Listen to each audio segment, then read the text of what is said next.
മാധ്യമങ്ങളിലൂടെയൊക്കെ പ്രചരിക്കുന്ന ചില വാർത്തകൾ, അതായത് BJP ഫണ്ട് വെട്ടിപ്പ് 12 കോടി വെട്ടിച്ചു എന്നും 5 കോടി 6 കോടി എന്നൊക്കെ പറയുന്നുണ്ട്.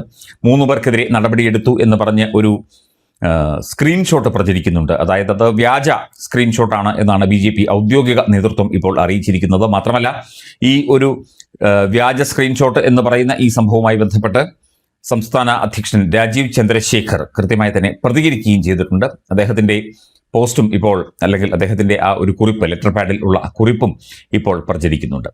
BJP ഫണ്ട് വെട്ടിച്ചോ, അല്ലെങ്കിൽ BJP അംഗങ്ങൾ ഫണ്ട് വെട്ടിച്ചോ, അവർക്കെതിരെയൊക്കെ തന്നെ നടപടിയെടുത്തു, അത്തരത്തിലുള്ള സംഭവങ്ങൾ ഉണ്ടായോ എന്നുള്ള ഒരു തർക്കവും ഇപ്പോൾ നടക്കുന്നുണ്ട്. മാധ്യമങ്ങളിൽ വരുന്നത് വ്യാജ വാർത്തയാണ് എന്ന് BJP വിഭാഗം പറയുന്നു. പക്ഷേ അത്തരത്തിൽ ചെയ്തു എന്ന് കൈരളിയും മീഡിയ വണ്ണും റിപ്പോർട്ടർ TVയും 24ഉം അടക്കമുള്ള മാധ്യമങ്ങൾ, ഏഷ്യൻ ന്യൂസും അടക്കമുള്ള മാധ്യമങ്ങളും ചില സമൂഹ മാധ്യമ പേജുകളും ഒക്കെ തന്നെ നൽകുന്നുണ്ട്. ഇതിനകത്ത് ഇപ്പോൾ ഈ BJPയുടെ സംസ്ഥാന അധ്യക്ഷൻ പുറത്തിറക്കിയ ഒരു കുറിപ്പ്, അതും കാണാം. പാർട്ടിക്കെതിരെ വ്യാജ വാർത്തകളിൽ ജാഗ്രത കാണിക്കുക, രാജീവ് ചന്ദ്രശേഖർ. BJP സംസ്ഥാന അധ്യക്ഷന്റേത് എന്ന പേരിൽ സമൂഹ മാധ്യമങ്ങളിലും വാർത്താ ചാനലുകളിലും പ്രചരിക്കുന്ന BJPയുടെ ഓഫീസ് സർക്കുലർ സത്യവിരുദ്ധമാണ്. നിയമസഭാ തെരഞ്ഞെടുപ്പുമായി ബന്ധപ്പെട്ട് യാതൊരു തരത്തിലുള്ള സാമ്പത്തിക ക്രമക്കേടുകളും പാർട്ടിയിൽ നടന്നതായി എവിടെയും കണ്ടെത്തിയിട്ടില്ല.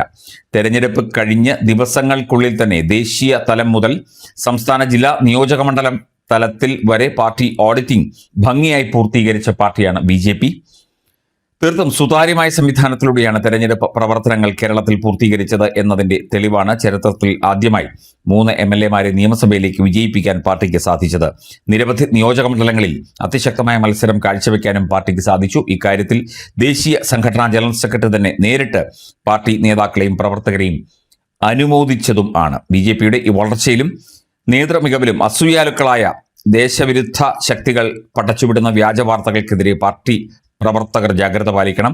ഒരു ജനാധിപത്യ പാർട്ടിക്കുള്ളിൽ വിവിധ തലങ്ങളിൽ പലവിധ അച്ചടക്ക നടപടികളും സാധാരണമാണ്. പാർട്ടിയുടെ ആഭ്യന്തരകാര്യം എന്ന നിലയിൽ ഇത് പൊതുസമൂഹത്തെയോ മാധ്യമങ്ങളെയോ ബാധിക്കുന്നതല്ല. അതായത് ഈ ഫണ്ട് തട്ടിപ്പുമായി ബന്ധപ്പെട്ടല്ല, അച്ചടക്ക നടപടി എടുത്തു എന്ന് പറയാതെ പറയുകയാണ് രാജീവ് ചന്ദ്രശേഖർ. പക്ഷേ അത് ഇതുകൊണ്ടല്ല, അല്ലെങ്കിൽ ഫണ്ട് വെട്ടിപ്പുമായി ബന്ധപ്പെട്ടല്ല, അത്തരത്തിൽ സുതാര്യതയില്ലാത്ത ഒരു ഫണ്ട് സംവിധാനമല്ല BJPക്കുള്ളത് എന്ന കാര്യം കൂടി അദ്ദേഹം പറയുകയാണ്.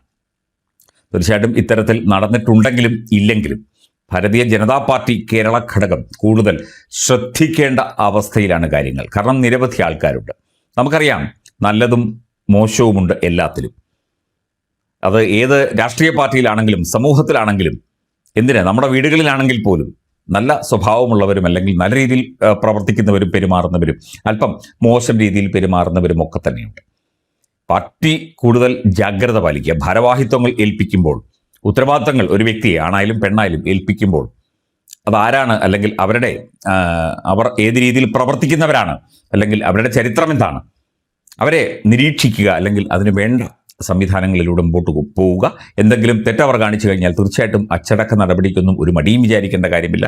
അത് ഫണ്ട് തട്ടിപ്പാണെങ്കിലും എന്താണെങ്കിലും അച്ചടക്ക നടപടി പലതരത്തിലുണ്ടാകും, അതും ശരിയാണ്. ഫണ്ട് തട്ടിച്ചിട്ടാണോ ഇപ്പോൾ ഈ 3 പേരെ അവർക്കെതിരെ ചുമതലകളിൽ നിന്ന് അവരെ മാറ്റി നിർത്തിയത് എന്ന കാര്യം നമുക്ക് വ്യക്തമല്ല. നമുക്ക് അത് മാത്രമല്ല, ഈ ഒരു വിഷയത്തിൽ ശക്തമായ അന്വേഷണം നടത്തണം എന്ന ആവശ്യമുണ്ട്. അന്വേഷണത്തിനും തീർച്ചയായിട്ടും BJP തയ്യാറാണ് എന്ന് തന്നെയാണ് നമ്മൾ മനസ്സിലാക്കുന്നത്. അപ്പം BJP കേരള ഘടകം കൂടുതൽ സൂക്ഷിക്കേണ്ടിയിരിക്കുന്നു, കരുതേണ്ടിയിരിക്കുന്നു, ശ്രദ്ധ നൽകേണ്ടിയിരിക്കുന്നു പല കാര്യങ്ങളിലും എന്നതിലേക്ക് കൂടി ഇത് വിരൽ ചൂണ്ടുകയാണ്.